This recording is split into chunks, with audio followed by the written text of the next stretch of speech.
Hello, everyone, and welcome. Oh, I'm going to try to get this music on a little bit still. All right. Hey, how's it going? Welcome to Conversations with Curtis.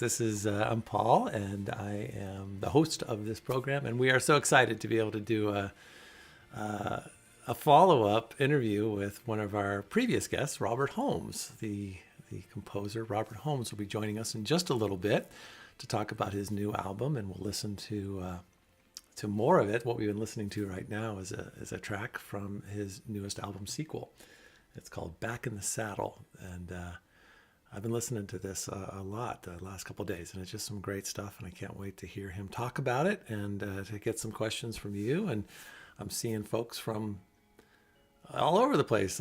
Bugrahan, greetings from Turkey and also Poland. How can you be in Turkey and Poland at the same time? But anyways, good to have you. Good to see a lot of our regulars. Good to see Azuki and Zwex, who you threw a J into your name, so I'm all confused by that, but it's good to see you guys. And I don't have much. We had a great stream with Tori yesterday playing Toonstruck. It was great fun having her as always, and I feel completely ashamed that I couldn't beat the video game in that game, the arcade game. But we'll get back at it. And I guess I'm just going to bring Daniel out right now, and then we will just get to Robert. I don't have much else to say. So this is really exciting, and I'm thrilled to be able to do this. So let's see if we can... Oh, I do need to do the things that I need to do, which is just pay tribute and an appreciation to our Patreon members. So thank you, everyone who is part of our Patreon team and keeping Conversations with Curtis afloat and alive so that we can continue to have these conversations with awesome artists and play their games and listen to their music. So thanks all. If you are at all inclined, we would love your support either on Ko-fi or on Patreon. So please consider that. Speaking of coffee, we have our donors. Oh, Daniel, we do need to get a coffee goal for today. In case... you have a second. But these are our top 7 coffee donors for our regular streams. Thanks to James Jenkins, Joseph Austin, Zwex, Moffat Reborn, YT Wanderer, Artie Pavlov, and Clement Jove. In fact, Astronaut Down, Chris, is now in the top 7, but I didn't have time to switch out the thing today, so we'll do that on Friday. But we recognize you as well. All right, let me bring Daniel out, and then we will bring out our friend Robert.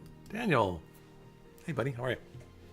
Hi, how are you? Long time. Long time. Yeah, exactly. It's been a good 12 hours or so. So how are things? Yeah. Great. So you got to meet Robert Holmes for the first time, just briefly, and we were Zoom teching, and you've known about him for a long time. Was that a fun fan experience? Yeah, it's really exciting.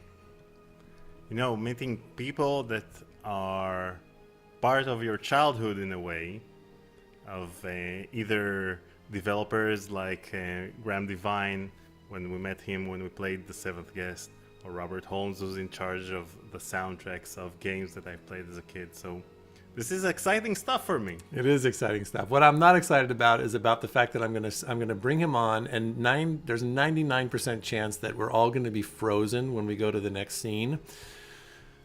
But fear not, I'll be able to unfreeze us in just a second. So let's see. But this is my opportunity to welcome and to introduce our guest today, Robert Holmes. So we'll hear you, Robert, but we won't. Oh, you're working. There you go. You're there. Hey. Let's see if I can get. Hello.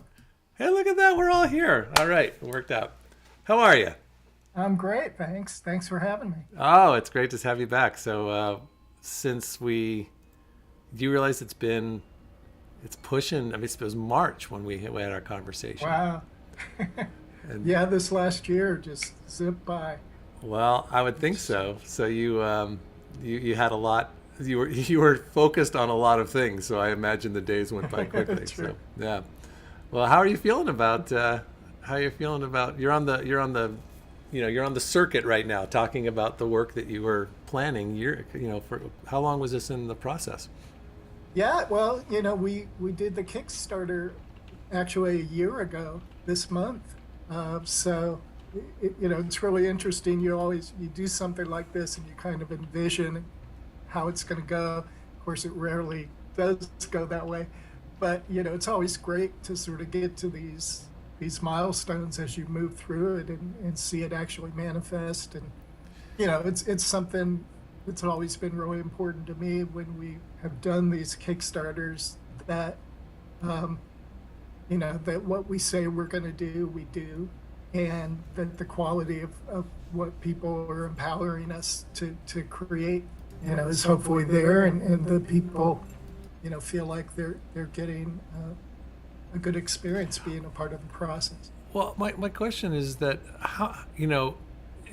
it seems to me that, from a Kickstarter campaign to finishing the product within a year that's astounding to me, that you were able to fulfill that goal. But it just makes me wonder how much of it was ready to go in your head, how much of it had you actually been working on already prior. I mean, sometimes you need the money to do it, but if you're an artist and you can't kind of control your own artistic impulses, so how much was already kind of worked out? In this case, virtually nothing. Really? So, I mean, I had the concept, and I had, through kind of an experience of playing around in the studio, I had sort of a newfound feeling that I could really do this kind of music again, and wanted to. But it wasn't until after we completed the Kickstarter that I started the writing. And I actually kind of changed my process a bit. Usually as a musician, you kind of focus on one tune at a time from soup to nuts. In this case, I wanted to do all the writing at once. So I spent the first 3 months just at the piano, just writing. And that's where you write on the piano? Yeah. Is that always been the case? For this kind of stuff, it is. Okay. I ended up writing even more than I needed, which was great. So I spent that first 3 months doing that. In fact, I bought a cheap little digital piano and put it on our dining room table. So whenever I would walk through the dining room, I'd just sit down for 2 minutes. And it worked out really well. And then spent about 3 months producing the tracks, and then 3 months mixing them, and it worked out well. So I have a question that, and I think about, like, when it comes to the creative process, there's so many levels to it. There's the original idea, and then there's the ruminating on it, and then there's the sort of getting to work on it, and then ultimately then you're in the nuts and you're in the weeds and really trying to make it work. So, but what is your favorite part of anything from a good example for me is if I'm working on something and I take a break, or I go for a walk, or I go do something to get out of it, and I have that moment of like, this thing goes, this is where that thing goes now. That little spark that you can go back to. Where are the moments in your creative that brings you the most joy? Where do you love? Yeah, what brings you the most joy when it comes to that? Yeah, I really enjoy the writing, and for me, very often, it'll happen like if I'm doing a long drive somewhere, or I'm just going to get groceries or something. I'll start to riff on something in my head, and then when I get home, I'll finally get to an instrument and try to bring it out, and I really enjoy that. But I also, it's so rewarding, as to have an idea and just it comes out of nowhere, and sort of envision what it could do and what it could be and how you'd like it to mature, and then to see that happen, and then have something to actually share with people and have people experience. I really appreciate that process. That's great. Daniel, any thoughts before we dive into some stuff? Well, I have several questions. First of all, nowadays it's very common for game developers to hire movie composers to compose for a game. But back in 1993, game soundtracks sounded like, well, game soundtracks. And I think that Gabriel Knight one is the first game where I heard a cinematic soundtrack to a computer game. And my question is, how do you handle the composing part? Are you handling it like a movie? Are you envisioning what you're working on as a movie or as a game? Because in terms of game creation, game soundtracks are very different because you have different scenes that can be interactive and can be longer and can be shorter, but still you were able to create a soundtrack that sounded very cinematic. So my question is if it's part of your musical background, that you prefer movie scores, or it just came out that way. Yeah, it was an interesting time in games, obviously, and my education was in cinema history, and I'm a huge Hollywood history freak. And I'm the kind of guy who used to climb fences to walk around back lots in the middle of the night. So I always sort of thought about if I ever had the opportunity to do soundtracks that I would try to hopefully pull some of the great stuff from those wonderful composers in the golden age of Hollywood, and the way that they approached things, which was to sort of build a group of nice motifs and main themes and then extend those throughout. So that was always kind of my approach. But it also, working with Jane and sort of being there from day one in envisioning GK and what it could be, it was one of the clear goals that this would feel much more mature than any other game had ever been at that time, and that it would have a quality and a scope that would be different and hopefully more substantial. So all of that, I think, led to what you're talking about and helped me do that. And they would give me a sketch or a painting of a room or a definition of a character. And I would just sort of set that, by my piano, and I'd write to that image. So, as game composers now, as you said, game music tends to be much more layered and flexible because it has to change as the player changes and the actions of the player changes. I was kind of very stubborn as a game composer. It's like, this is the piece of music and you're going to experience it over and over if that's the case. And I tried to write things that could weather that would not become annoying, because they were done that way. Yeah. One of our in the chat, Zen Solves This, writes, being a kid climbing over a fence kind of makes me feel like creating the music is finding a way to encapsulate those nostalgic feelings in a way of a certain mood. So in a way, you're still the kid climbing over the fence. I am. Yeah. That's right. Yeah. That's right. That's great. Well, I want to get to so this is going to be a very informal, we just want to listen to some music. We'd love you to talk to us about the inspiration behind it. We can have it on in the background like we do now, or turn it up, or just sort of take some time to shut up and listen. But also, just anybody watching, if you have a question for Robert, please don't hesitate, and Daniel and I will track them and ask them along the way. We did get our first donation. I think it was from Papa Joe. Is that right? Who was that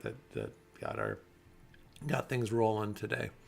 And did we turn off the alerts, Daniel? I didn't see. Yeah, I turned off the alerts so that we could. We'll keep the conversation going. So we won't have any kind of widgets Text popping up, but we do want to thank you for any donations you feel compelled to give us today. We'll take it. So thanks for your support. And why don't we go ahead and move on to our next little scene here? We're going to get on to. I worked on this OBS scene. I hope you guys are all be excited about it. Look at that. All right. The only thing it isn't is the visualizer needs to get going. All right. Yeah, look at this. This is awesome. Okay, so I got you're right in the middle of your album. We have some music. So let's start with, did we decide that Alice's theme would be a good one to start with? Yep. Okay, so what do you think? How do you like doing this? I'm new to this stuff. Do you want to talk us a bit through it a little bit? Yeah, sure. Okay, let's hear your story first, and then we'll play it. Yeah, Alice's theme actually is one of my favorites from the album, and it's got an interesting story, I think. I I had a beloved dog that passed away last year, and I was really, sort of in the emotion of that for a long time. So I was writing initially something for her, and when we did the Kickstarter, supporters could earmark and contribute at a level where they would basically get a song, and they could name the song and decide what kind of song it should be. And Sarah Kelly, one of the contributors, asked for something for her young daughter, Alice, and who was a toddler, I guess would be the phrase. And so I took what started as sort of a mournful homage to my puppy and turned it into what felt more like a lullaby for a child. And that became Alice's theme. And it was, just a real honor to do something where, this is being directed at a child and something that hopefully, would resonate for their parents and for them. Wonderful. And before we just listen to that, can you you probably said this quite a bit recently and all the way through, but what was the original, what was the original idea behind the concept of this album? This was, if I recall, it's about music that could be, yeah. It was, Jane and I had just moved from the East Coast to the West Coast a couple of years ago. I was setting up my studio, and I unpacked a bunch of old gear that I had actually used on the GK games. And I started playing around for fun, and I just sort of inherently started writing that kind of music. And I thought, well, I have more of this I'd love to do. I wonder if people have any interest. And then I thought, what if I did a collection of music that was very much, could have lived in the GK world or the gray matter world, as if it was for a game, sort of a game soundtrack without a game attached to it, right? Yeah, it's kind of like, I'm not going to wait for a game. I'm going to do it anyway. That's great. And didn't know if there would be any interest in that, and it was just wonderful, to see the overwhelming response to the Kickstarter, and so the whole thing just really, I think thankfully does sort of feel like that. Now, I just saw in the chat, Sarah Kelly just writes, "Hi, Alice is my baby." Is that? All right. Well, welcome, Hi, Sarah. And there we go. All right. Well, thanks for joining us, and let's listen to your baby's theme here. So let me turn this up and spend a little time with this song here.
I'm terrible at this, so I'm not sure if we just listen to a little bit and then keep it going and talk. But I'd love to hear some of what I'm immediately hearing is this build. You don't really know where it's going to go, and then and I loved that sort of. I mean, I've got my headphones on, so that soundscape underneath it, that sort of almost wind or something. The wonderful string arrangement here. My good friend Roger Hooper, who is an amazing piano player, who did the album A Simple Refrain with me, where he did piano versions of all my themes. Roger did this string arrangement and played piano on this, and it just killed it. Yeah, and it just keeps. It really. It's so slow, but it just continues to build on top of itself, which I've always been a fan of when I hear some of my favorite music is something that just keeps taking it to the next place. Where did it stop becoming about your puppy and become about Alice, or is it all sort of intertwined? Yeah, it's kind of, there's an underlying melancholy, I think, to it. Absolutely. But at the same time, I think I was trying to reach for innocence. I think in all of our lives, there's a time where we were innocent, and there's a time where we lose that. And as you get older, you can really recognize that. Those times in your life. So, yeah, I'm going to read a couple things. I think Zen Solstice writes, thinking of the beauty of think of the beautiful story behind your puppy, then hearing this. I had a cat for 1.5 years who meant the world to me. Honoring him has been lifelong work for me. Tears, beautiful. Sarah writes, Roger Hooper did the lovely string arrangement, as you just said. We used to play A Simple Refrain for Alice when she was a teeny baby. Well, that's nice. Zuki writes, I think hopeful is a perfect description of that track. We're moving on to a different track here, so let me stop this for right now. It's that moment. He was sharing that means so much, to me when somebody hears hopefulness in the music, because that's a big thing for me, to try and inject that possibility to be hopeful and be positive. So I love when people pick that up. Yeah, she writes, it's that moment at the end of the movie when everything is good and you can see all the good stuff in your future, and it takes you to that place where you're like, okay, we can get on to the next day. It's great. It's epic. What I love about this track is that it truly encapsulates the whole idea of sequel, because it sounds as if it fits inside the Gabriel Knight universe, for example, but it's not like any other track in the soundtrack. It just extends the soundtrack. It's not a remake, it's not a cover. It just feels you feel right at home listening to this track. Yeah. And that's our and that's the 11th. We're going out of order, of course, so that's the 11th cut on the album. Yeah, I got that down quite a ways there. Yeah, I felt like, and actually on the album itself, that's the last track. So. Oh yeah, that makes sense. I really thought, like, you wanted to have a piece like that and just let it resonate. Yeah. Let that be the experience and people walk away with it. Chris wrote, Paul, I think you can let it go play for a while. No need to worry that there's a gap to fill. We're here for the music. Absolutely. But I guess my only question is, do we want it to go into the next song, since we're not talking about it? So I'm happy to just keep playing, but whatever works best. But let's move on to the next song. There was a question for you, though, Robert. Alexander writes, big fan and love the new album. Of the 3 GK scores you did, does one of them stand out as your favorite, and why? Wow. You got a minute? Yeah, probably GK2. These scores are like children. It's like at one level you love and are so thankful to have been a part of them, and on another level, they bring back challenges and Yeah. and issues. But um, no, GK2, I think for me, was probably the biggest opportunity to do something cinematic and do something that harkened back to some of those influences for me. Plus, to have that, as only Jane could do, to have Jane say to me, "Hey, could you write me an opera?" Um, it was just a really great, unusual sure. challenge. Right. For an old rock and roll guy like me, it was a real challenge. All right, so the next one we have up here is we decided we're going to play Auburn. You want to tell us a little bit about Auburn? Yeah, Auburn is kind of one of the more sort of synthesizer-based pieces. Actually, is sort of a remnant from a piece I did music for a commercial maybe 3-4 years ago that was for a technical college, and they wanted something kind of modern. And so this was kind of a springboard off of that, Great. but hopefully still has the same GK vibe. Let's give it a go. Turn this sucker up. Yeah, there you go.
Going to read a couple some really. This piece gives me techno Babylon vibes.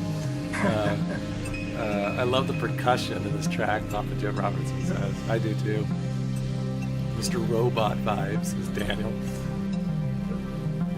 Wasteland and Beyond the Steel Sky. It reminds me of Alexander Brandon's work in the game Unreal. Are you aware of some of these references? Yeah.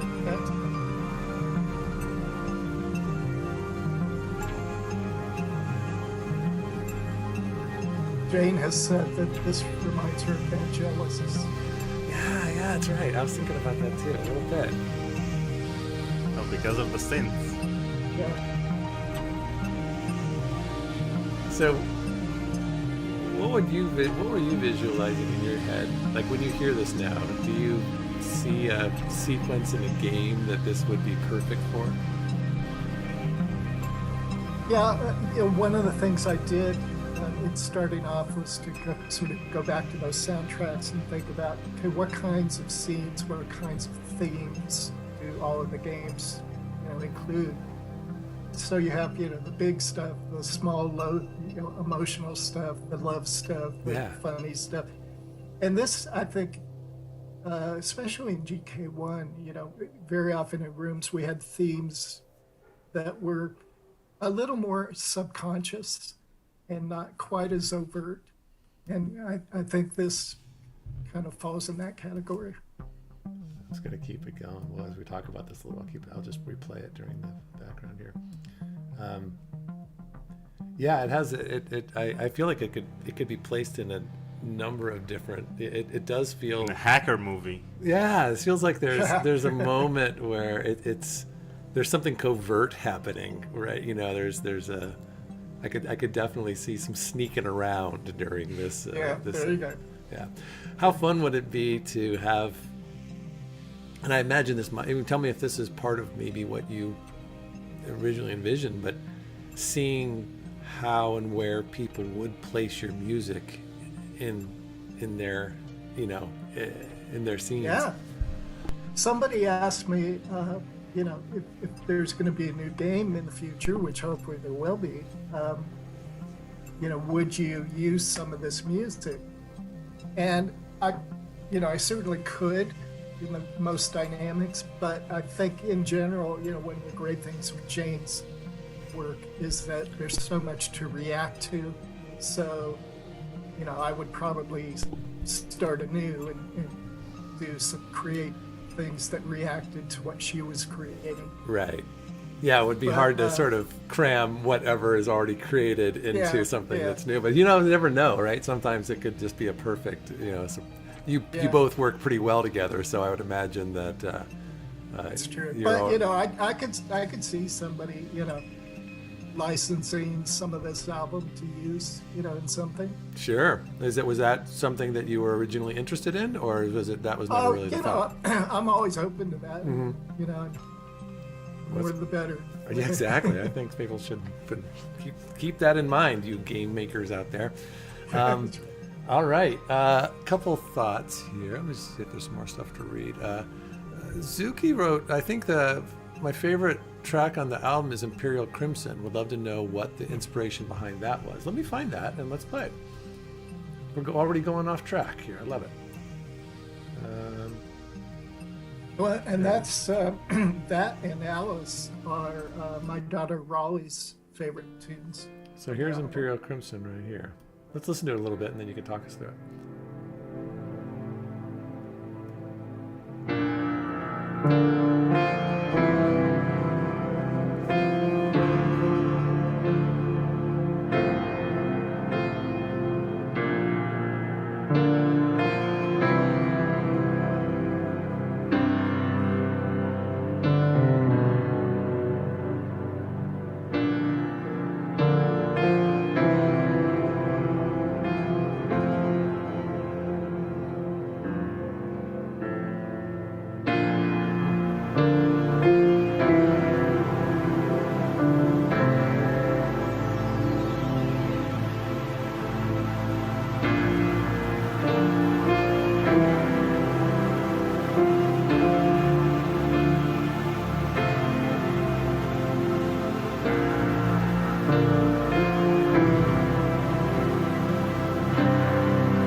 Gabriel Knight nostalgia. I love this track, the organ, the synths. Feels like a grand elegy.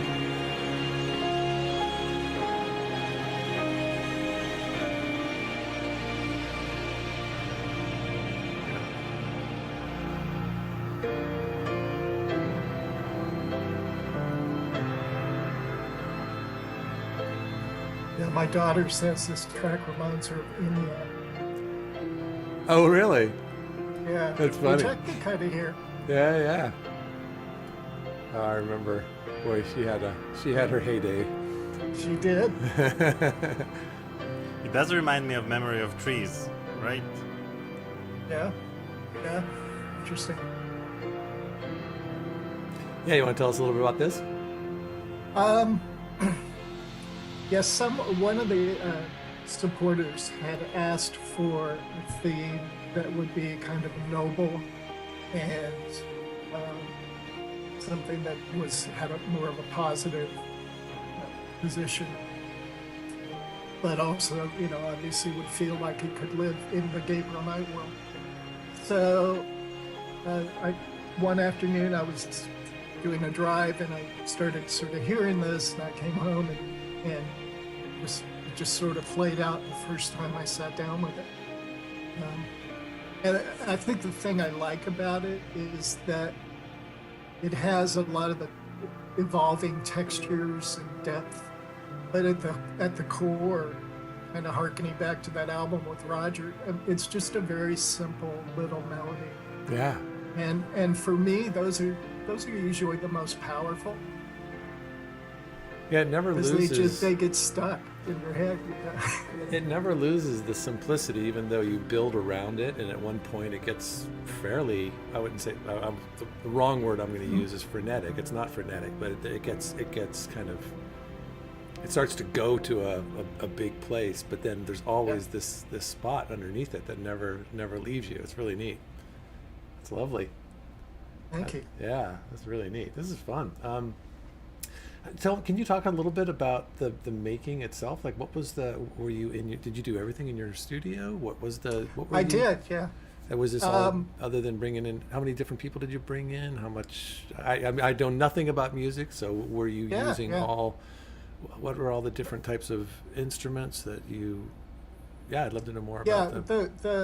The majority of the stuff is, I have kind of a hybrid studio, which is a collection of analog and hardware synthesizers, and then I also use a lot of software synthesizers. So what I tend to do is do a combination of the two. So I'll usually start with a piano part, or maybe 2 or 3 piano parts, and then if I go to do, say, strings, I'll have 4 or 5 synthesizers doing a string sound at the same time, and then I'll also add a couple of soft synth strings to give it an unusual texture. I really believe, especially now because technology is so rampant and everybody has access to the same tools, I kind of feel this responsibility to try and create unusual combinations so that there is this predefined textural box in the GK world. So I wanted these things to harken back to some of the sounds that we used back then as well. How easy is it to do that? Or is it, do you find yourself having to, how do you emulate what was cutting edge at the time, but is now sort of dated, I guess, and trying to get back to that, but maintaining a regular, Yeah, well, that was one of the beauties of having some of that old gear still around. Oh, okay. In fact, most of these piano parts were played on the same Kurzweil synthesizer that I used to play piano parts for GK2. Oh, that's awesome. That's super cool. So that's always a good foundation. Yeah, for sure. If you still have the same instrument, it's going to sound, it's kind of the same. Yeah. That's great. So that was nice. And, there are some tracks, as we mentioned, Roger, was a big part of Alice's tune. There's a couple of other tracks, like Back in the Saddle, where Trolls added some great drums. And, I would send him over tracks and he would play drums to what I sent him. So those were kind of also we had Marcus, who played a wonderful bass part on a song called Bottom Dwellers. He did a fretless bass that does some solos and things. So it was really nice to have, some folks who I'd not worked before with join in and help add some things. Yeah. Well, this is, and by the way, just let me see if there's some questions here. Just some really wonderful, let's see here. There's a lot of people talking about your great stuff. People want to know how to get the album. So it looks like you can get that on Bandcamp. Is that correct? Yeah, it's available on Bandcamp, on Spotify, Apple Music, Amazon, just about everywhere that you can get digital. But you can also get, the new CD on Bandcamp. And I just got the test pressings for the vinyl yesterday, so that's coming, and that'll be available on Bandcamp as well. Excellent. I'm going to read some stuff. So people love this song. I love the ethereal pad. I don't know if that makes any sense. I don't get that, but that sounds. It's very layered. Simplicity done right is potent, and the ebbs and flows in the background are great. The timbre sounds ghostly, but there's a warmth there too. And Zwex, thank you for your donation, and I think we've gotten a couple more since then. Daniel, if you want to just do some shout outs real quick. We'll get a link on here for the Bandcamp. It looks like that may have already been posted. And people can always, if you go to robertholmesmusic.com, we have all the sources there. You can find out where it's available. Monk Dabes writes, I feel like the analog sounds had a certain quality that's impossible to emulate with digital software. There is a real difference. And, you know, it's especially with some of the things that have been done recently, you know, like Stranger, and there's been a real resurgence in the last 2 years of analog synths used in scoring for film and TV and things and games. Yeah.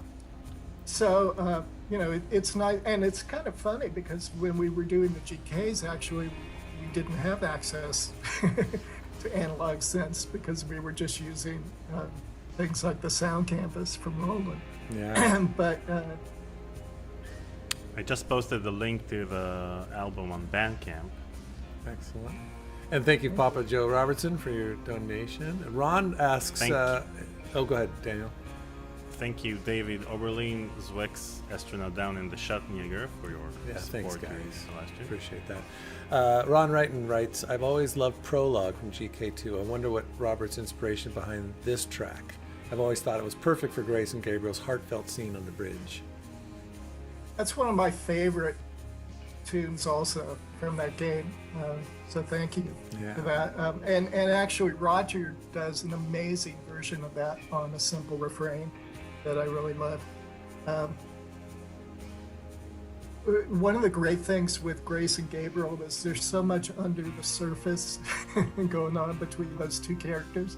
So it was really rich, and I wanted to try and do something that would really shout the core spiritual romantic connection between these two, even though they couldn't quite exhibit it.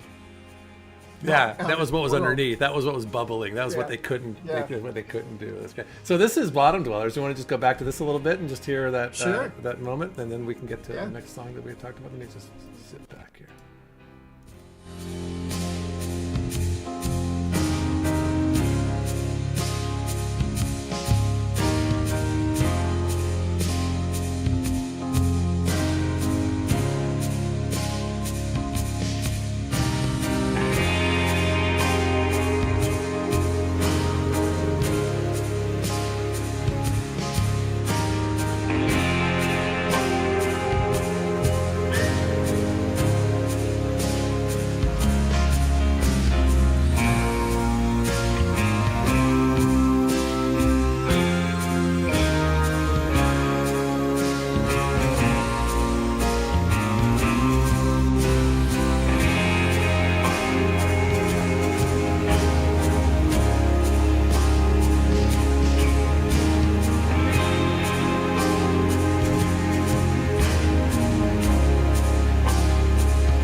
Guitar, or is that a guitar? It is. Okay. And this was that. Who did the drums on this? Actually, I did the drums on Nice. this, but Marcus did a couple of fretless bass parts that really enriched it. Yeah, it's great. Getting some great response. Real drums? Question was real drums, or were they? Did you do those just? Those are not real drums. Okay. This song smells like patchouli oil. It's my own strain of synesthesia, says Papa Joe. Sounds like a happy Silent Hill track. Is there such a? I was thinking a lot about GK1 on this track and things like the crime scene. And again, it was kind of, the tracks, there's a lot of tracks in GK1 that are a little more subtle and under the radar, but still hopefully memorable. What do you think is the main thing that makes it sound as if it fits inside the Gabriel Knight universe? You think it's the same gear that you used, or is it the way that you layered the tracks themselves, or is it something else that we don't know? It's probably all of the above. I think, that kind of piano part, the electric piano sound, the kind of spatial, warm extension filling in the gaps and the darker strings. So it is kind of, the combination of textures that would have been the same things I would have done back in '93. Thanks, Greg. Got some great responses. This feels like taking the journey to where the adventure begins, says Zen Solipsist. It does. It has that real beginning moment to it. I hear a bit of Yes and Pink Floyd in this, says Nelson. That is very astute. The little guitar flourishes at the end, I was definitely thinking David Gilmour. And, Marco and his bass parts are very Chris Squire. They're very melodic for the bass instrument, which I loved Chris Squire for. Oh, great. And let's see, what was the other one? Question for you: are you a fan of the Cocteau Twins? It's funny. The '80s for me were a period that I really got kind of cynical about pop music, and I think I had spent years like playing in some cover bands at places like Disneyland and Knott's Berry Farm, and so I had to play a lot of this stuff over and over, and so there's not a lot of '80s music that I'm fond of, but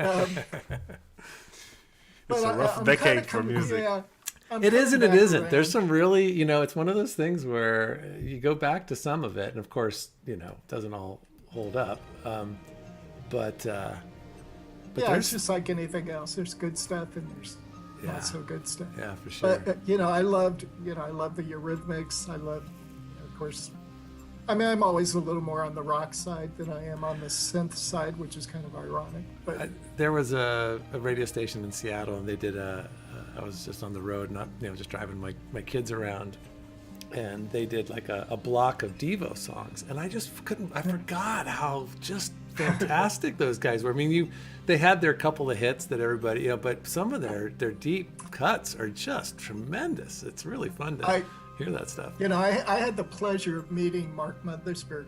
Oh yeah, of course you did. You know everybody. You're Zelig is who you are. Well, I worked at the studio on the Sunset Strip as an engineer for a few years, and I worked the night shift.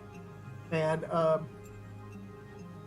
Mark's studio that he bought there on the Strip was the old Hanna-Barbera Rocky and Bullwinkle building that all these great cartoon series had come out of. And out front, it has a big statue of Bullwinkle.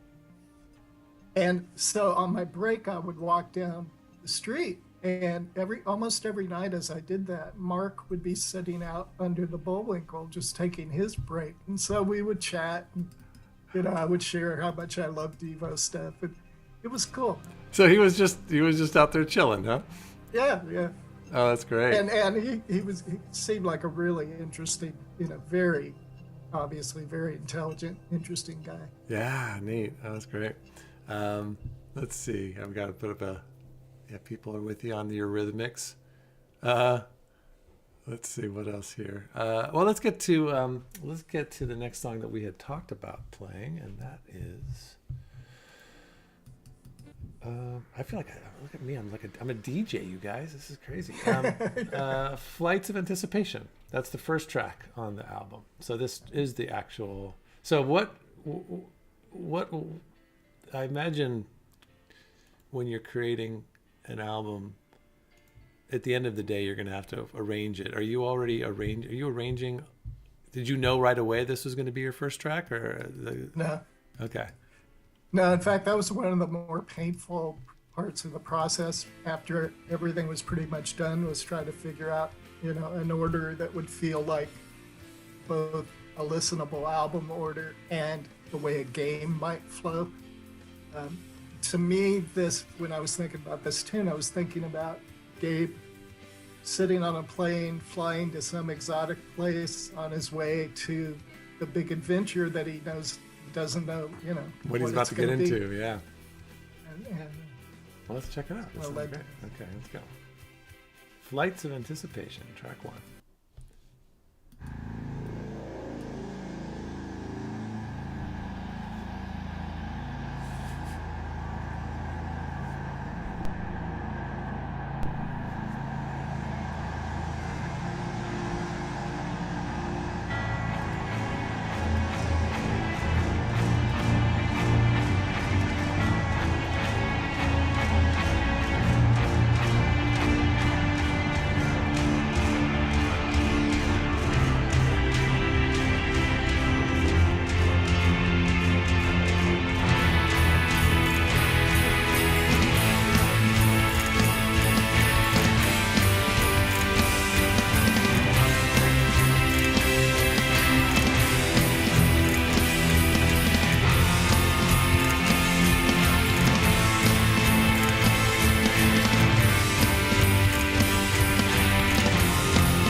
High noon action.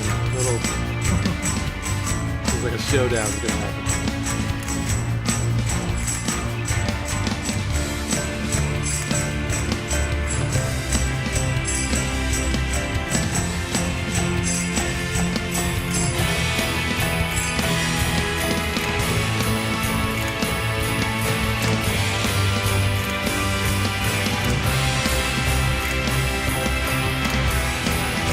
this is one of those tracks where trolls and dancing really come from. Say it again. This is one of the tracks where trolls added some great drums. Oh, great. Yeah. Oh, God, the drums are amazing.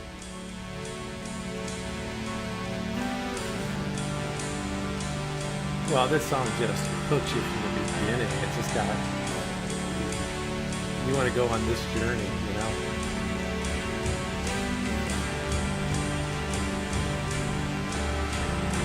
When I first heard this track, then I said to myself that if there ever is a GK4, then this would be great music for the recap, because it's been so many years since the last episode. So a recap of everything since GK1 until the beginning of GK4. Yeah, that's great.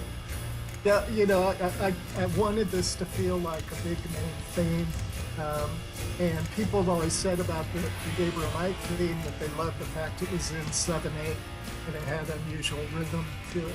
So I thought I'd do this in 7/8 again. Oh, it's great. We're getting this. I'll just read some of the comments. It's great. Drums are on point. Love the way this opens. It's true. It just has a great, it hooks you immediately. Epic, Vugrahan says. Gorgeous, Jane W. Such a carpe diem crescendo, Papa Joe writes. Indiana Jones vibes, and you all know it. Zuki. Yeah, the psychedelic, progressive elements. The people are really loving it. Yeah, so good. Well, we have the next. You created it. You did a video. You did a music video. Look at you. Yeah. Tell me how that went down, and what was the, what? How did you? Well, and I can't take credit for it at all, actually, because my good friend George Napier, who we've worked together on all kinds of stuff over the years, we actually met.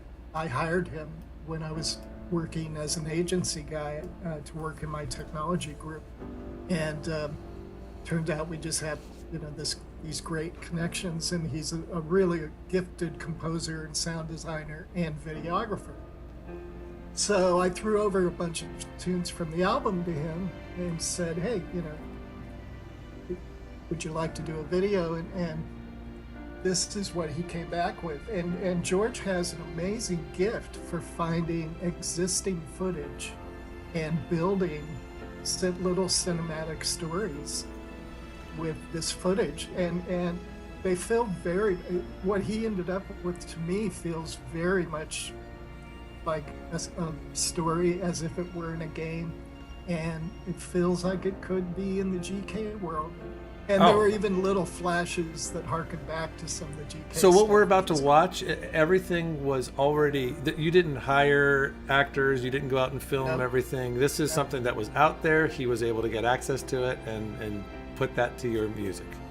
And to be able to do that and create continuity, and as well as a relationship to the music that works, is just amazing. Oh, okay. I'm so excited. Let's watch this thing. Okay, As well as the reference to the GK2 cover That's right. with the white sheet. Yep. All right. Well, let's do it. Let me make sure I have everything set up correctly. Which here. makes it all the more impressive, the fact that he used existing footage and he found something that That's right. references that. Oh, I'm so glad I know this as I'm going to watch I was it. shocked to see that. Yeah. Yeah. What's the name of this song? Is this Back in the Saddle? What This is Back in the Saddle. Okay. Yeah. All right. So let's The watch. video. Let's watch the video of Back in the Saddle. Here we go.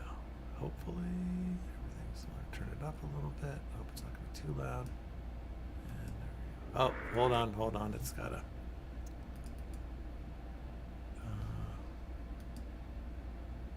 I've learned all the things that go wrong all the time, and then I think I can fix it. Okay, so there we go.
that was awesome. How fun. It must have been something for you to see that the first time, yeah.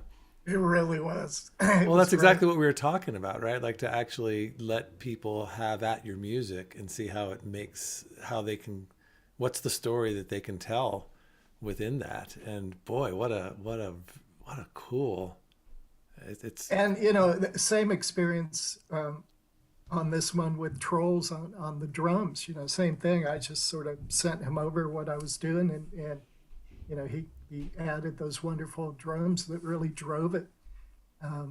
But yeah, George, when I saw that, there's just nothing I would change.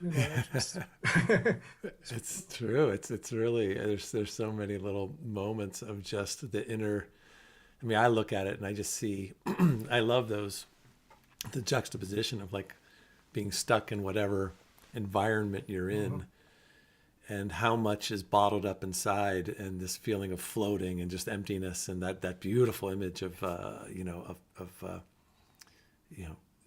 being in the depths of the sea, and it's kind of where her heart is at almost. It's really fascinating. It's yeah. really neat stuff. And then is it, again, I'm not the Daniel know it immediately, but that image of the hands coming through, that's very, is it Phantasm 1 or is it Gabriel No, it's Knight? Gabriel Knight too. That's the one Gabriel where Knight, the yeah. face is coming through that. Yeah, that's so you have this wonderful. Did you know he was going to do that?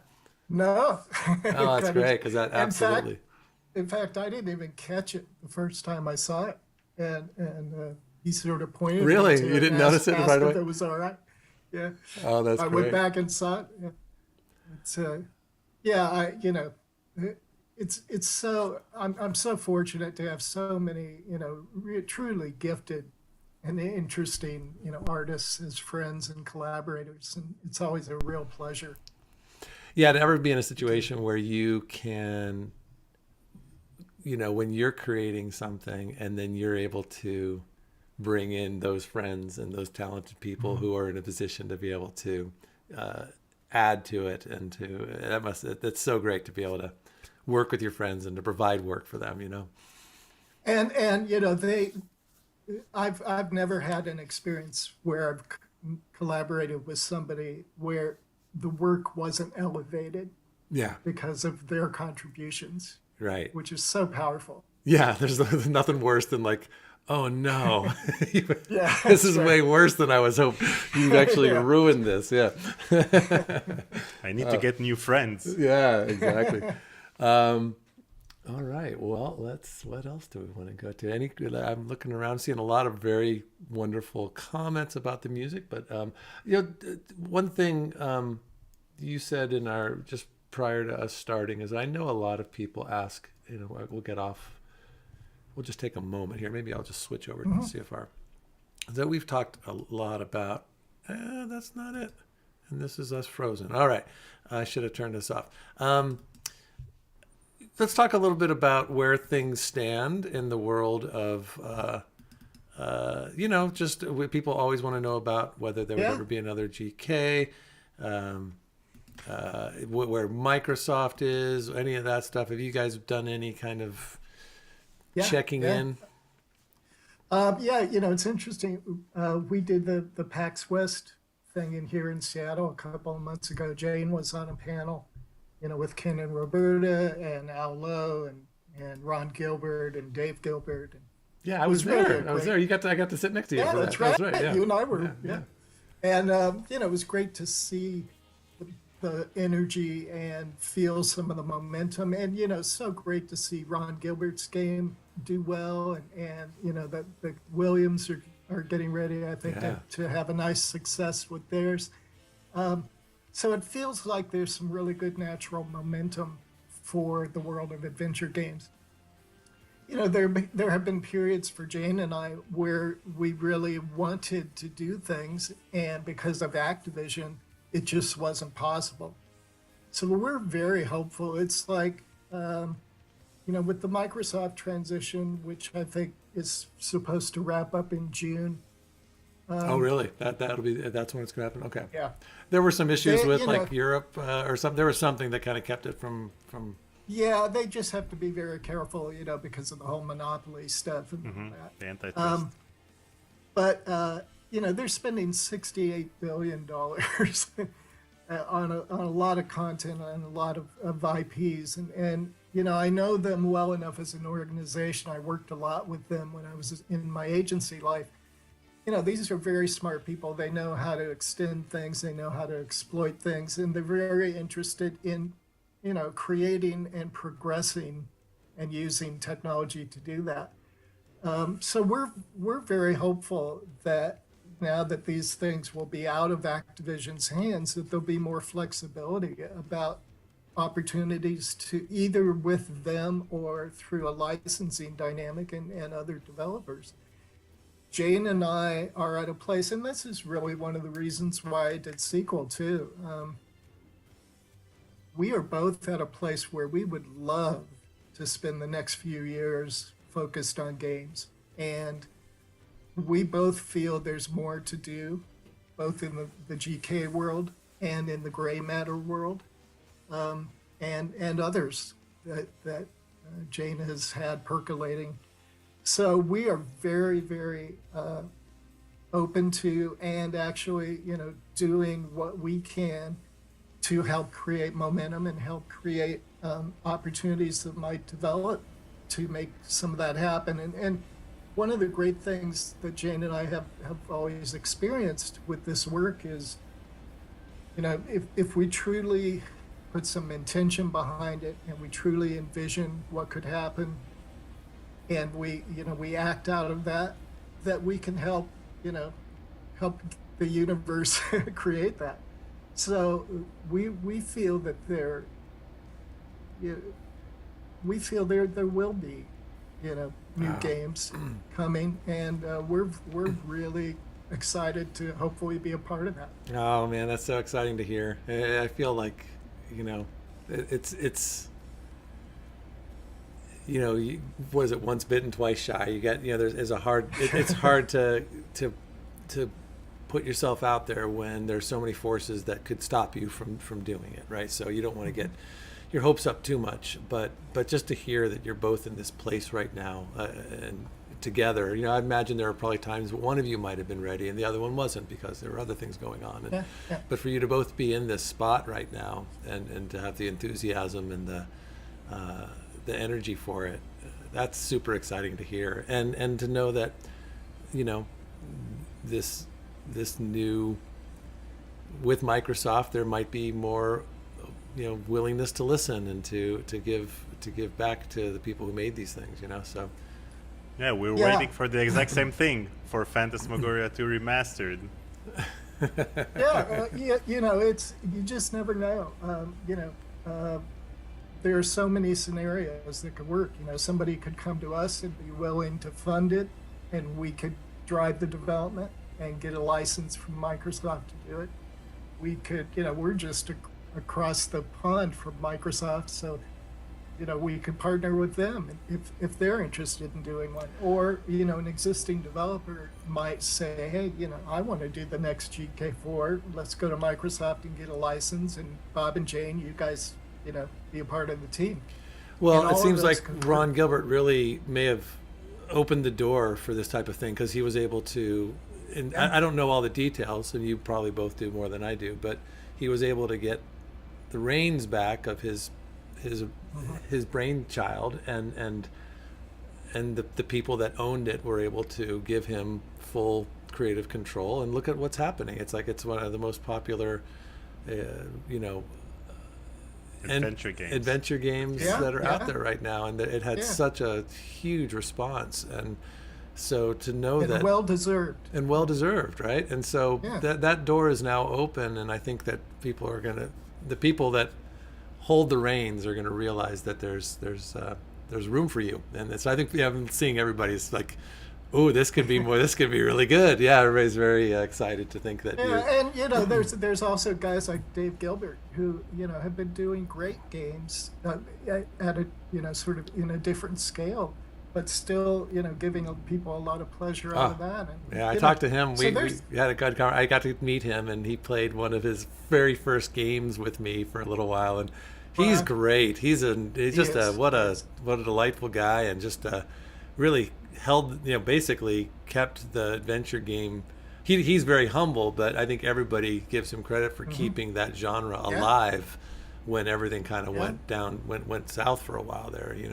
Absolutely, and we've got great sort of momentous, people who are creating energy like Roberta Vaughn, who, she's creating a lot of great connections and opportunities for people in this community. So, we're very very optimistic, and we would just love to see this, you know, happens. And that's again, it's one of the reasons I wanted to do sequel was to also say, hey, I'm still here.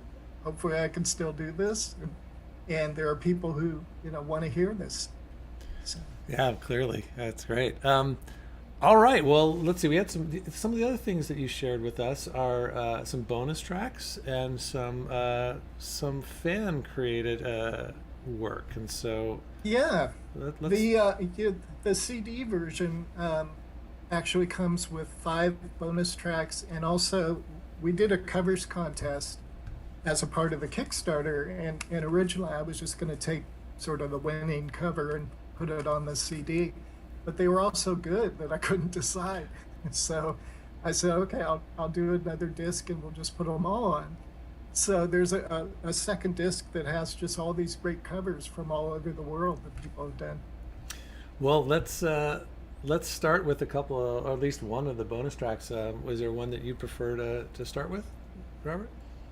No, What did we any decide? of them. What did we decide, Daniel? Well, we have, let me see.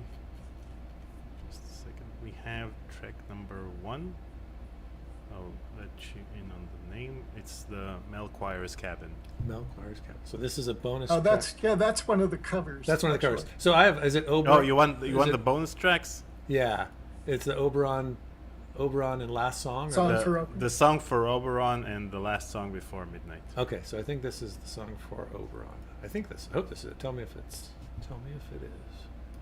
and if not, we'll find something else. Yeah, that's It the is. one. Okay. Yeah. So this was written for my blind dog, bulldog, Oberon.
I don't know. I can't get your dog out of my head now that you mentioned it. But and I probably wouldn't have thought of that.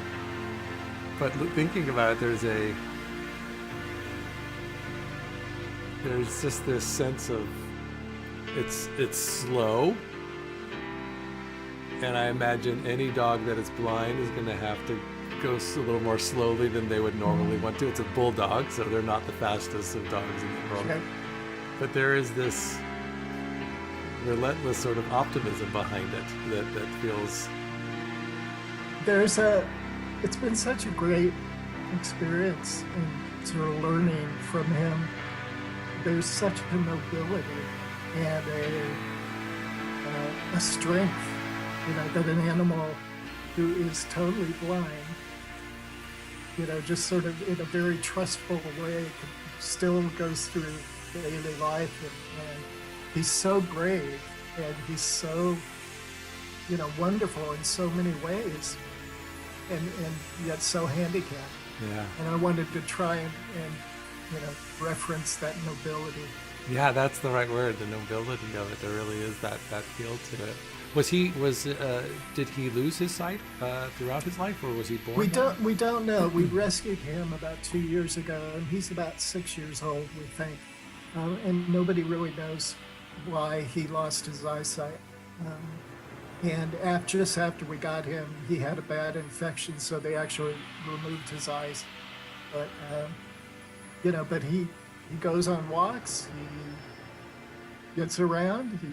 He learns where everything is, and he's just very good at operating. Wow, what a amazing story. Oh, that's beautiful. That's great. When you started working on the song, you just start with the idea that you're gonna write a song for your dog, or did it came about once you started to compose it? Yeah, in that case, I did want to do something just specifically for him. I was just feeling very appreciative of him. Got a question from Papa Joe Robertson. If there was a GK4, would you try to push technology or art? When I think about the original titles, they were all cutting edge. How could you realize that now? Yeah, I would say both. You're right. I think we did with each game. We kind of pushed, or tried to push and do, the very most forward thing we could do. And sometimes it worked, and sometimes it didn't. But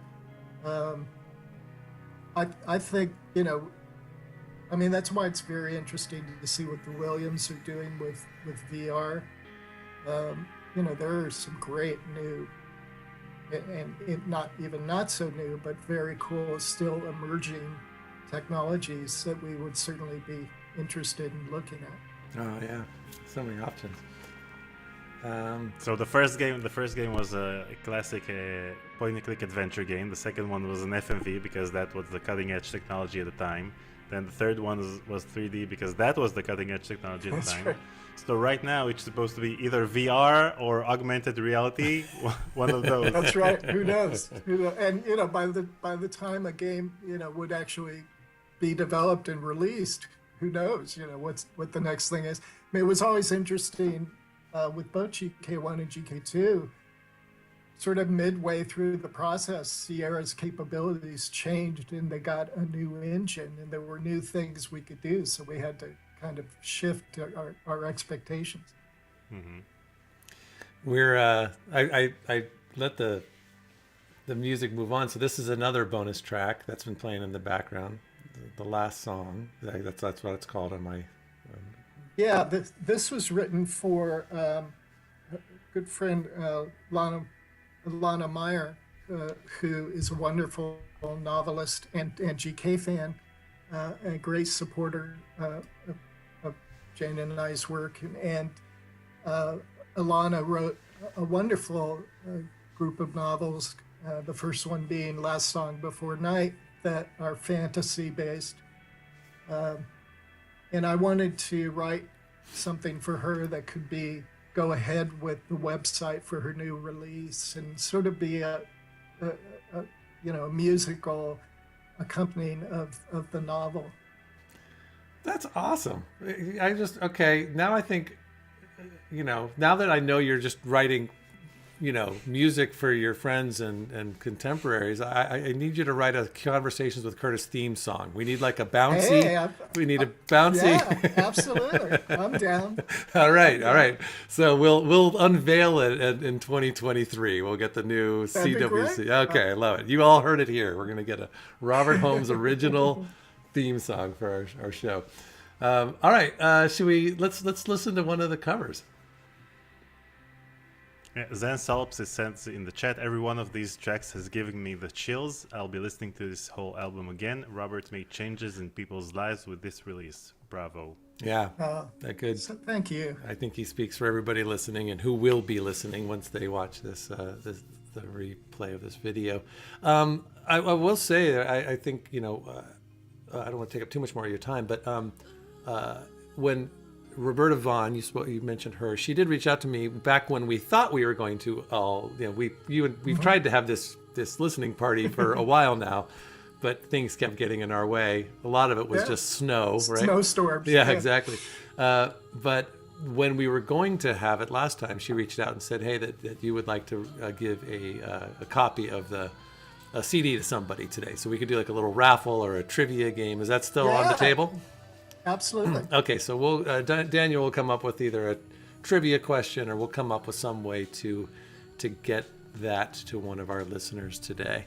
But in the meantime, and I'll make sure it's a signed version. Ooh, dang! All right, well, we need to have a really good trivia question then. Now, speaking of Sarah Kelly, who we talked about earlier. Yeah. Who's on? This is a cover that Sarah did.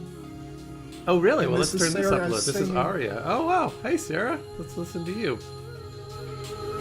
This is from which what did she cover? This is the Aria from the opera in GK2. Okay. Wow, what a voice. Yeah.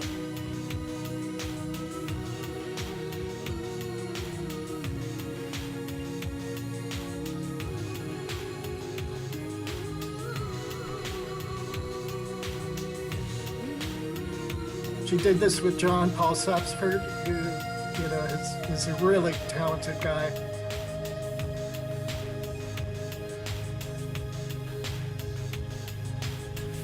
Oh, that's awesome. Love it. Well, let's let this go. The next one is Mel Choir's Cabin. And what is this? Which game is this from? This is a cover of the main theme from GK1, Oh, okay. done with kind of acoustic textures. Oh, man. And this is the thing I love about the covers, is they're so diverse.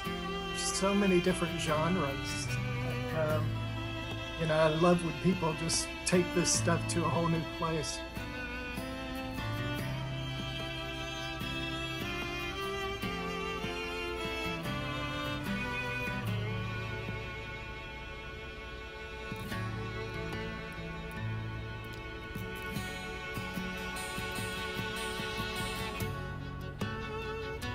Would you ever have thought back in the day that things that you create would then get recreated? No. And isn't that just astounding? Astounding. And it's so cool, it's so cool to see reach. people post stuff or email something to me. I'm just always so honored. And it's wonderful. I mean, there's stuff like this. There's a guy who did a wonderful version on a pipe organ in a cathedral. There's a guy who does a euphonium solo. There's some high-tech synth-based sort of EDM. It's just all over the map. It's fantastic. It's really wonderful. It's so layered. It's a great reminder. We're all sort of exposed to a certain portion of the music that gets created in the world. There are so many talented people creating music that rarely, gets heard. And this is just a great reminder of how much talent is out there. I was talking to I was on this I do an interview a couple days ago, a Twitch streamer in France. So again, somebody I never in a million years would have been talking to, except for this crazy reach that we all have now through this genre that this niche that we're part of. And it's the simplest thing, but I was just asking him because he's a streamer. I go, why do you what motivates you to keep doing this? You're streaming 4 hours a day, 5 days a week. And he just said, I love it. I don't really do it for it's nice that people are watching, but I do it because I really, really enjoy it. And it's the most simple thing, but you always have to remind yourself why you're doing something. And if you start to worry too much about what others think or how many people you are affecting or what your audience is, then it takes away from the joy of doing something that you love. It's true. It's true. And we've heard this a million times, but I never tire of. It always seems like a new idea at some point, especially when you're getting off the rails and you're like, well, I need more of this and I need that, and why aren't more people blah blah blah? But, it's so great, that people have. I'm so fortunate that over the years, and still, people embrace this music as well as the games, obviously, but specifically the music as well, and. I've had such great experiences of people sharing what the music has meant to them. It helped me through the passing of someone, or it helped me, we played your music at my wedding, or I was bullied in the 8th grade, and so I played the GK theme every morning before I went to school to build me up. As an artist, that's just the most anybody could ever do to you is share that kind of thing. We're gonna have our yearly watch party of It's a Wonderful Life tomorrow night, and I think that really is what we're it really is about. Like, what's the final line in that? No person is a failure who has friends. No person is a failure who has people that they can you don't know your imprint. You don't know what the little things, the little ripples that you do that ultimately. I mean, how many times have you had someone say to you, years ago I remember you said this thing to me, and you're like, I did, but you said something at the right time, or you did something at the right time that someone heard it, and it impacted them, and and that's a powerful thing. That connection is, for me. I mean, I was really brought up to strive to make a contribution and to have a positive impact if possible, and so it's so rewarding to get that kind of feedback and connection with people. And Jane and I both just feel so embraced by the community for the work that we've done, and we're really very appreciative of that. I mean, I've had crazy experiences where, I'm in the line at Disneyland, and somebody's ringtone goes off, and it's the GK1. No way! Oh, that's so cool. That's great. You can go over to him and ask for royalties. Yeah, that's right. So this is the pipe organ. This has actually come up on my. This, for whatever reason, this song keeps getting into the rotation. On my shuffle more than the others, and it's really wonderful. Can you tell us a little bit about this one? This is a version of the main theme again from GK1, which shows you just how differently the same song could be treated. And he takes it to some new places, but it's just such a wonderful sound. And I love it. Yeah, it really has stuck with me. And this was actually the very first song that I ever wrote in the GK canon. When we first started on GK1, Jane was like, write me a main theme and let's see, if it can set the tone. Oh man! Did you write it at the Sierra Online office in your little cubicle there? I did. I had my desk where I was Mr. Producer the first half of the day, and then I'd turn around to my piano for the afternoons and write. And Jane would walk by, and I'd say, "Hey, listen to this."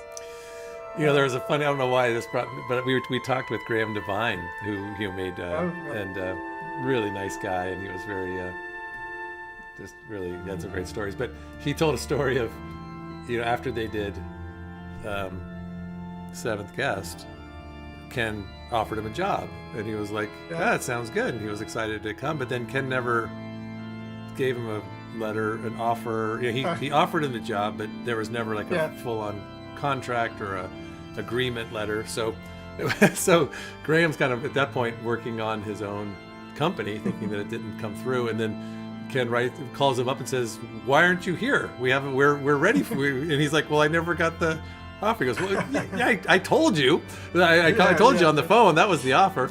And so Graham's like, "Well, sorry, it's too late now because I got this other thing." But he actually was expecting him to be at the office, but had never really done the, had never actually. And that's a perfect. I mean, that's a lot of how Sierra. A lot of what went on at Sierra happened in the hallways. It's like, "Hey, could we do this? How would you do that? Do you want to design a game?" Yeah. And it was very, very loose like that. All right. Well, let's do. I have the trivia question ready. Okay, good. Well, let's have one more. I'm going to scoot to the next. This is Brother for Forgive and to Forget. This is another of the covers, I think, right? Yeah. So we'll just play a little bit of this. These are all the ones that you had. So this is actually a track I produced with the Brothers Four. And they were big heroes of mine when I was a kid. These guys had Grammy-winning, Oscar-winning songs. They did the theme from the Alamo. They were really big vocal music stars in the 60s. They played for JFK's inauguration. Just really big heroes of mine. And I did a cover of one of their songs. And they emailed me and said, "Hey, let's do an album together." So we did an album of sort of their greatest hits where I added orchestration and things around it. And as sort of a thank you, they covered this song of mine, which was a real treat and a real honor. Oh, that's so great. Love those voices.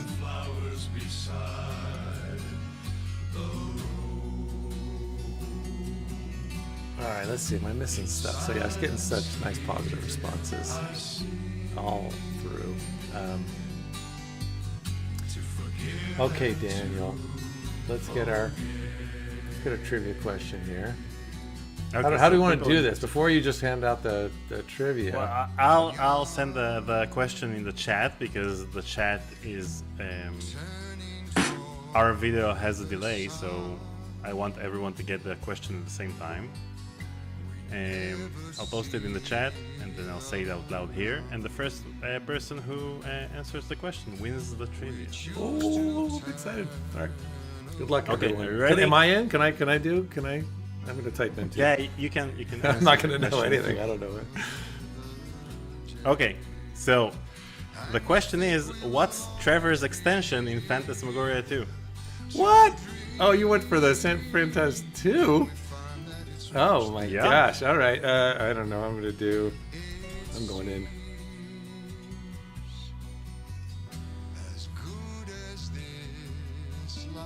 I was the first to answer. I know it's wrong. Kathy and Xi answered correctly. What? I don't even see it yet. There it is. Boom.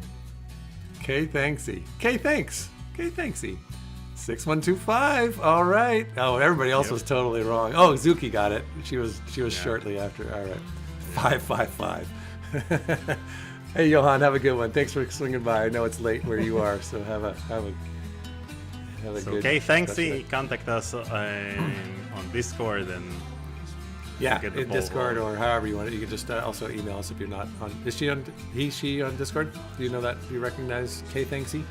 No. All right, well then first join us on Discord and then contact us and we'll get you and then we need to figure out how to get it from. We'll have to get it from you first, Robert. Yep. Okay. Well, I feel like this is a great way to kind of let's see if I can get us back. Oh no, we're gonna be all frozen again, but I'm gonna do it anyway. Yeah, look at Well, us. I have a question for both of you. All right, well, I'll do that while I unfreeze us. Well, you two are about to work together in a way on the same project, Fogtown. That's right.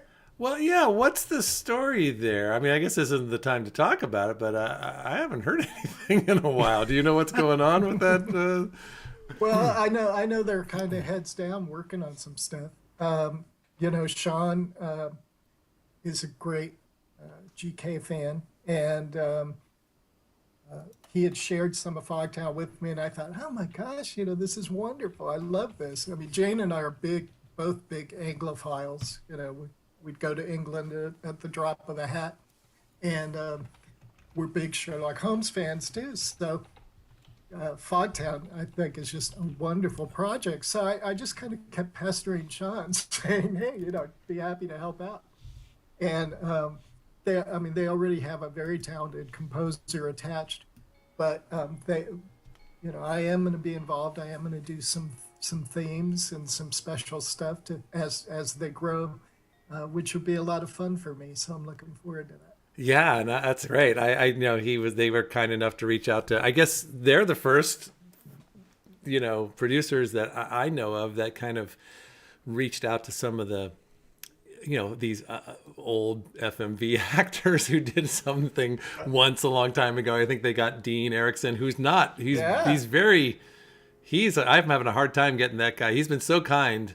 He has turned me down like 5 times in the sweetest way possible. He's just like, oh, it's great to hear from you. I hope you're doing well. No, I'm not interested in talking at all. But check it.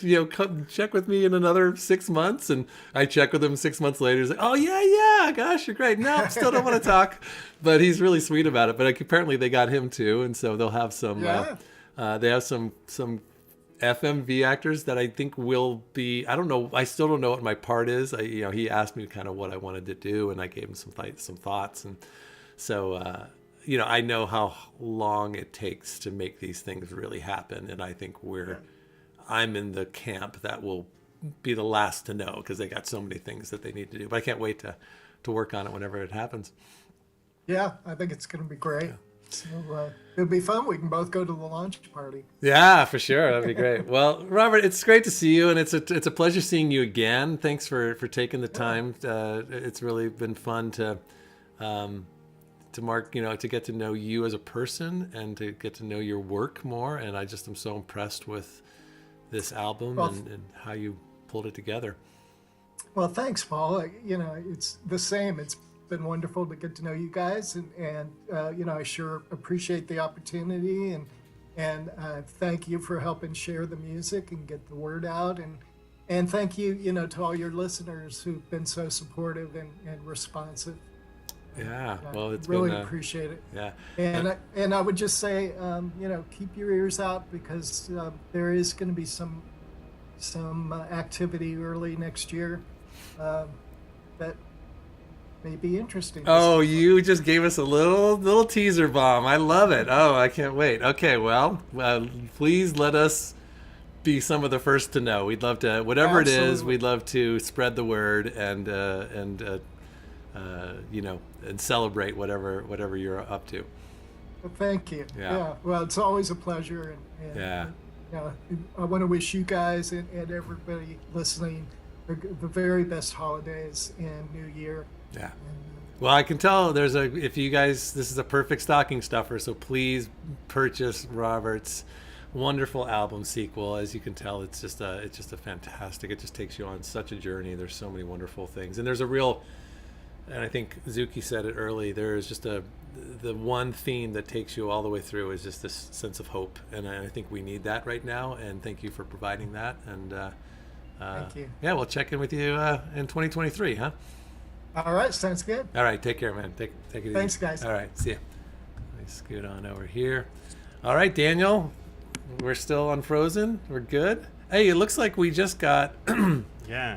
I want to thank CompuArt for helping us reach our goal by donating $132. Oh, buddy, thank you. That is very, very sweet. Thank you for doing that. Writing Copy. Robert Holmes, still the best adventure game composer ever. Yep. Absolutely. Well, thank you, Copy Art. And thank you. We just do a little list of the folks who did donate today. I don't think we were able to celebrate them the way we do in our normal streams because of about the widgets and stuff. So, Yeah, I'll mention everyone. CompuArt, of course. Zuki, the Schattenjäger, David Oberlin, Zwix, Astronaut Down. And that's it. yeah, thanks, guys. Really appreciate that. So, Daniel and I are back tomorrow doing our end of the year Monkey Island stream. Whoa, there we go. I'm just going to move here. So, we lost once you lose someone on. So, Daniel, you're just going to be a disembodied voice for a little bit. No problem. Once somebody drops out of Zoom, the windows go crazy.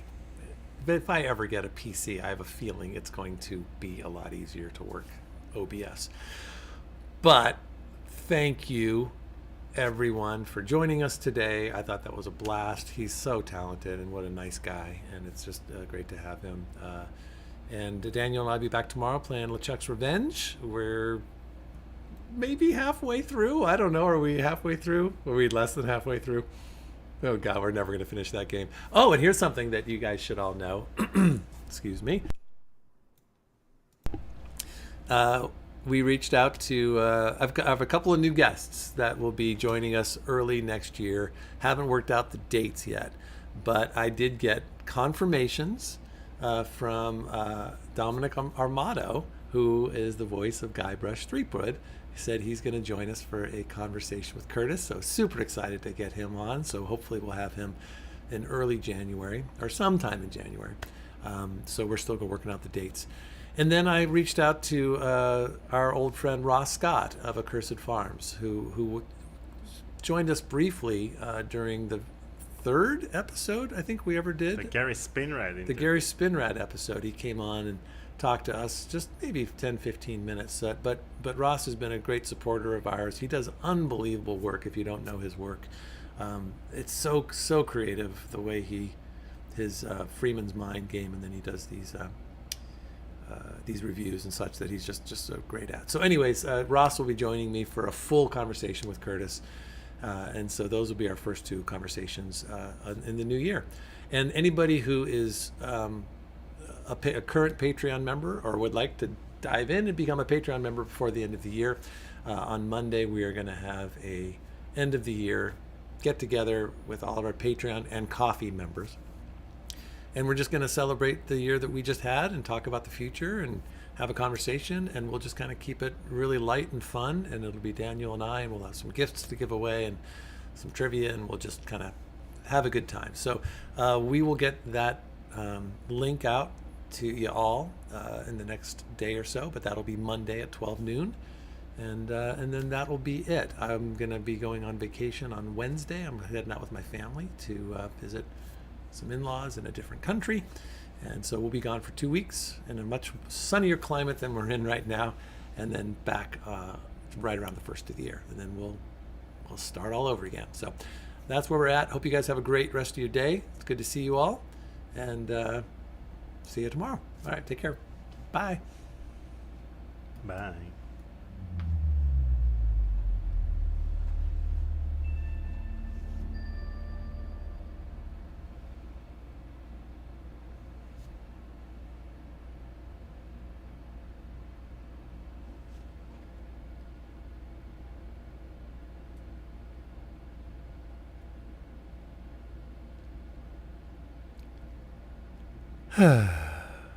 That was fun.